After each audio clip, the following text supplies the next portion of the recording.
ndyrësirë, kemi rujt etikën gjithë të kohë, po të shkush në Financial Times, ti thush shqiptarëve, fuck you, kush jeti mor pler? Më quan videon e këtij djalit dhe përpara sa të dëgjoja sharjet, ndjeva se këlldinë e tij. Pyeta për të.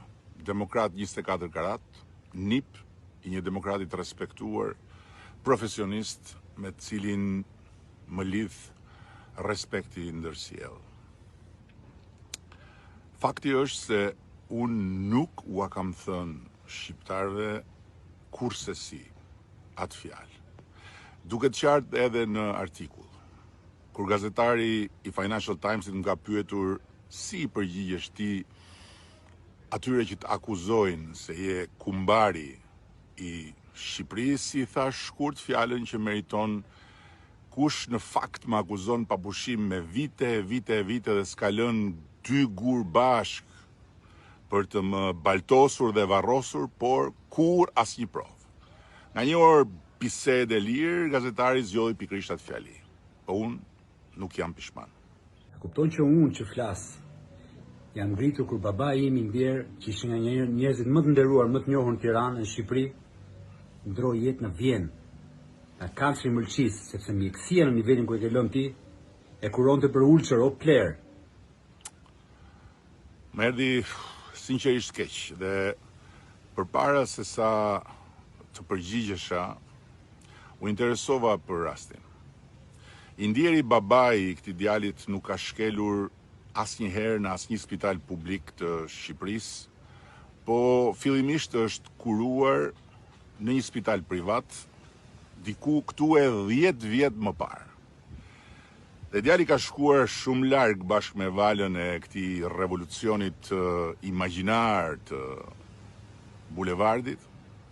Urrejtja politike dhe furia e algoritmit e kanë bërë të më fajsoj mua publikisht pas 10 vjetësh, kur jati që nuk u shërua dot në Tiranë nga kanceri i Mëlqis dhe ndroi jetë në Vjenë, kthehet në sken për të përdorur si mish për top.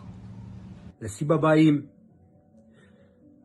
janë me mira shqiptarët që vuajnë, që bëjnë cirqe botës, sepse shëndetësia është në pikë që ti e ke lënë në këto 13 vite qeverisje, sepse i keni vjedhur gjithë para. Këtu shkon edhe më tutje djali, i bën mira shqiptarët që sipas tij vdesin rrugëve të botës, sepse në këto 13 vite shëndetësinë e pas kam kthyer unë në pikën e vdekjes, ndërkohë që transformimi i dekadës fundit në shëndetësi është epokal, më i madh se sa i të gjitha viteve të mëparshme të mbledhura së bashku.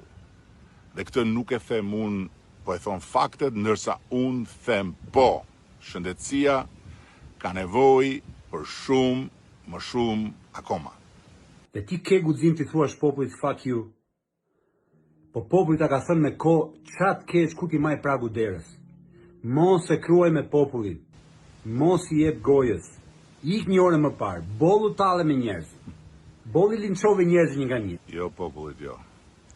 Jo popullit, se as ky djali dhe as ata që u djeg ajo fjala pasi më akuzojnë dhe më shajnë si të dalë duarsh dhe mëndsh, as nuk janë populli, as nuk flasin dot në emër të popullit, sepse populli flet vet kur i vjen radha.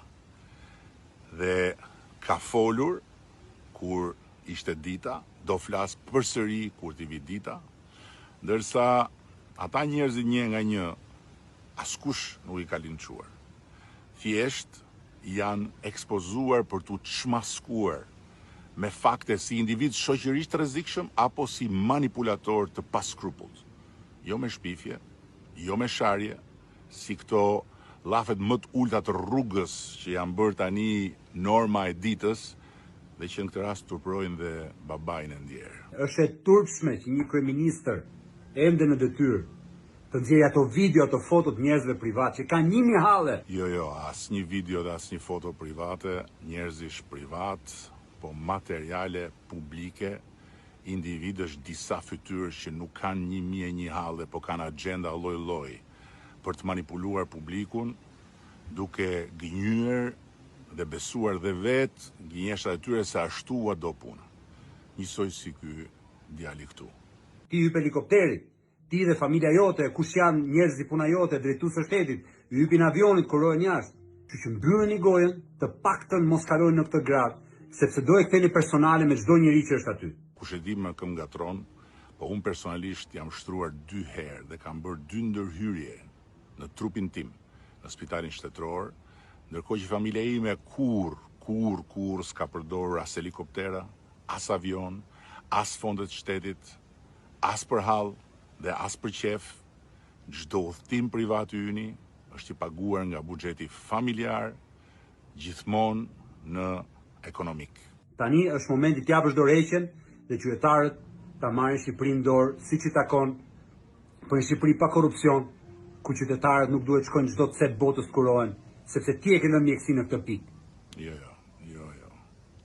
Jo, sepse unë jam i lidhur me një kontratë me tjetër kënd, që quhet Populli Sovran i Shqipërisë, me cilin kam firmosur deri në 2029. Dhe dua t'i siguroj këtu të gjithë ata që janë sinqerisht dhe nuk kanë partia apo para nga pas për të yshtur këtë protestë, se unë nuk i ngatroj shqetësimet, hallet dhe zemrimin e tyre me këto personazhe të padinjitetshme që turprojnë me xhelisin ton publik, por me të neutralizuar një të keqe shumë të madhe dhe me shumë koka që e ka kapur përfyti protestën, pa diskutim, që unë do të kthehem drejt masës domethënëse të njerëzve. Të njerëzve pavarësisht nga çfarë ka e vinë që duan dëgjohen, dhe do t'ju them se çfarë kanë kuptuar nga gjithë kjo nevojë e tyre për të protestuar dhe si mendoj unë se duhen adresuar ato që së brendshmi, sinqerisht, i thrasin njerëzit drejt protestës, drejt nevojës për të dëgjuar dhe po ashtu drejt admirimit për ata që protestojnë edhe në emër të tyre pikërisht për arsye të kësaj nevoje.